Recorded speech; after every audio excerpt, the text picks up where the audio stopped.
we are walkers. Yeah. And this is precious to us. Yes. When we saw what we saw the first day, I threw up. I was sick. Yeah, it's. I mean, the destruction back over here is quite phenomenal, really. It's such a lovely park. It's. I mean, you can't even recognize some of these places when you're wandering through. You get a little bit turned around, and then, yeah, okay, here we are.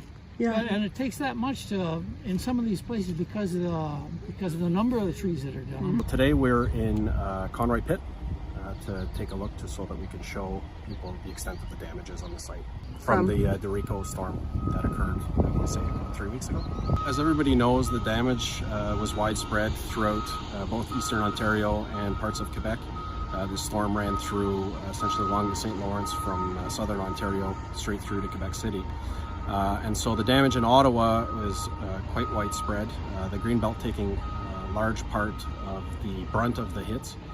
Many of the sectors were affected, but in particular the Pine Grove Blossom Park area where Conroy Pit is located, as well as Piney Forest, were very heavily affected, with thousands of trees down and extensive damage in our naturalized areas. How has the wildlife been affected? And Yeah. and when would Conroy Pit, it's very popular with dog owners, can you give any idea of when it might reopen? Yeah, I don't want to comment on the wildlife.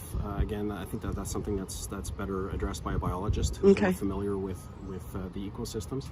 In terms of reopening the dog park, so we recognize that this site is extremely popular amongst residents. It's a very important site.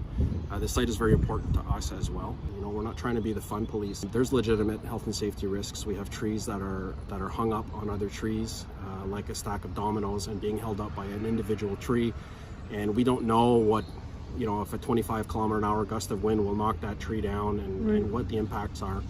And so we would ask people to be patient with us while we try to evaluate and assess the risks and come up with a plan to reopen the site, or at least parts of the site, as quickly as possible. Heartbroken, cried. It's such a, like I was saying, it's such a beautiful forest.